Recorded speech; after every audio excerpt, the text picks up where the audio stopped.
ഫ്രണ്ട്സിനും എൻ്റെ നമസ്കാരം. ഞാൻ ഏകദേശം മെമ്പർ ആയിരിക്കുമ്പോൾ തന്നെ വന്നതാണ്. പക്ഷെ നിങ്ങൾക്കൊക്കെ അറിയാലോ, ഒരു മെമ്പർ ആയിരിക്കുമ്പോൾ എന്തെല്ലാം കാര്യങ്ങൾ ചെയ്യാൻ പറ്റും.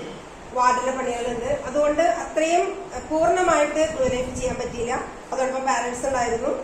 നമുക്ക് വർക്ക് നടക്കുന്ന സമയം എന്ന് പറയുന്നത് ഒരു ഉച്ച കഴിഞ്ഞുള്ള സമയമാണ്, അല്ലെങ്കിൽ അത് രാവിലെയുള്ള സമയമാണ്. എന്നെ സംബന്ധിച്ച് ആ സമയത്തൊന്നും എനിക്ക് പോകാൻ പറ്റില്ലായിരുന്നു. കാരണം പാരന്റ്സ് ഉണ്ടായിരുന്നു. ഒരാൾ നോക്കാനുണ്ടായിരുന്നാൽ പോലും ഒരു 4:30 എനിക്ക് വീട്ടിൽ എത്തണമായിരുന്നു. അതുകൊണ്ട് അവരുടെയൊക്കെ മരണശേഷം, അവര് മരിച്ചിട്ട് ചെയ്തു എന്നല്ല പറഞ്ഞതിന്റെ അർത്ഥം, അവരുടെയൊക്കെ മരണശേഷമാണ് ഞാനിപ്പോൾ ഏകദേശം സീരിയസ് ആയിട്ട് ചെയ്യുന്നത്.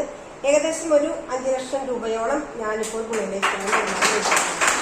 അതോടൊപ്പം നല്ലൊരു ടീമിനെ സെറ്റ് ചെയ്ത് കൊണ്ടുപോയിട്ടുണ്ട്. ഇപ്പോൾ ഇതിനു മുൻപ് നമ്മള് ഇപ്പൊ നേരത്തെ പ്രസാദ് സാർ ശിവൻ സാർ പറഞ്ഞോണം വേളാങ്കണ്ണി വരെ പോയിട്ടുള്ളൂ ട്രിപ്പ് എന്ന് പറയുന്നത്. പക്ഷെ ബ്ലൂ ലൈഫിൽ വന്നപ്പോ 2 വർഷം ഗോവയ്ക്ക് പോയിട്ടുണ്ട്, അതുപോലെ മൂന്നാറ് പല പ്രാവശ്യം പോയിട്ടുണ്ട്. അടുത്ത ഗോവ ട്രിപ്പ് അച്ചീവ് ചെയ്ത് നിൽക്കുകയാണ്. അതോടൊപ്പം ഈ നമ്മുടെ അടുത്ത ബാങ്കോക്ക് പട്ടയ ട്രിപ്പ് അച്ചീവ് ചെയ്തിട്ടുണ്ട്. അതിന്റെ 2 മാസത്തെ ഞാൻ ഇതുവരെ അച്ചീവ് ചെയ്തിട്ടുണ്ട്. അത് പോകും.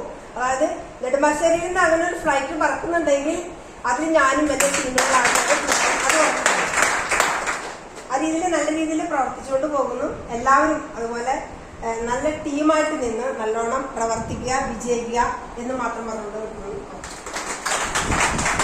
Okay, thank you.